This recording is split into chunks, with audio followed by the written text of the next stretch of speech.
যমুনায় ভাঙন নতুন নয়, কিন্তু জামালপুরে অসময়ের তীব্র ভাঙনে নদী গর্ভে বিলীন অর্ধশত বসতবাড়ি আর ফসলি জমি। হুমকিতে চর ডাকাতিয়া গ্রামের একমাত্র স্কুল সহ নানা স্থাপনা। পানি উন্নয়ন বোর্ডের দাবি, ভাঙন রোধে স্থায়ী প্রকল্পের কাজ চলমান। ওয়ালটন আবারও মিলিয়নিয়ার অফারে ওয়ালটন ফ্রিজ কিনে আপনিও হয়ে যেতে পারেন মিলিয়নিয়ার।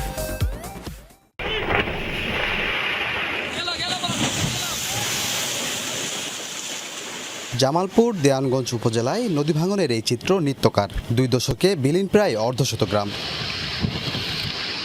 মার্চে উপজেলার খোলাবাড়ি থেকে বরখাল পর্যন্ত প্রায় 5 কিলোমিটার এলাকা জুড়ে শুরু হয় তীব্র ভাঙন। যমুনার রুদ্ররূপ দেখে অভ্যস্ত নদীপাড়ের বাসিন্দারা। তবে অসময়ের ভাঙনে কয়েকগুণ বেড়েছে দুর্ভোগ। ঝুঁকিতে নদী তীরের আরও শতাধিক পরিবার। ভাঙনটা শুরু হয়েছে প্রায় 1 মাসের উপরে। এখন প্রায় আমাদের এখান থেকে 30-40টা ভিটাবাড়ি একদম বিনষ্ট হয়েছে। সর্বশেষ আমার বসত ভিটাটুকু নদীতে চলে গেছে। ফসলের জমি ফসল সহ নদীতে গর্বে এখনো চলে যাচ্ছে।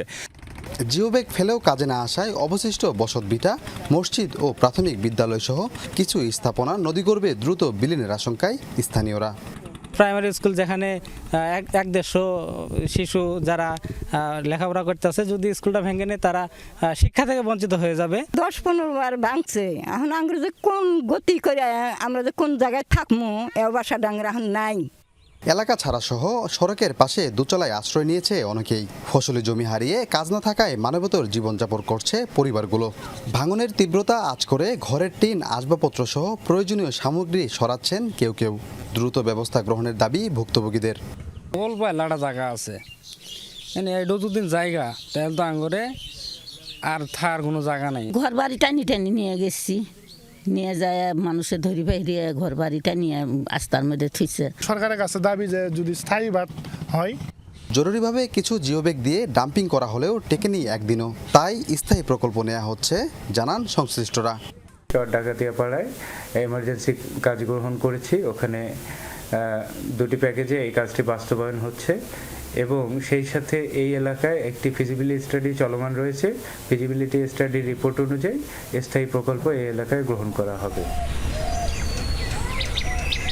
যমুনা নদীর এই চিত্র আজকের নয়, যুগ যুগ ধরে ভাঙনের কবলে পড়ে নিঃস্ব হয়েছে শত শত পরিবার। সেই জায়গা থেকে উত্তীর্ণ হতে বিভিন্ন সময় জনপ্রতিনিধি ও স্থানীয় প্রশাসনের কাছে আর্জি জানিয়েছিলেন এই সাধারণ মানুষ, কিন্তু দিন শেষে আশ্বাস ছাড়া কিছুই পায়নি তারা। এ অবস্থায় এখানকার মানুষের দাবি, যমুনার বাম তীরে একটি স্থায়ী বাঁধ নির্মাণ করলে হয়তোবা ভাঙনের কবল থেকে তারা বাঁচতে পারবে। সাগর ফরাজি, যমুনা নিউজ, জামালপুর।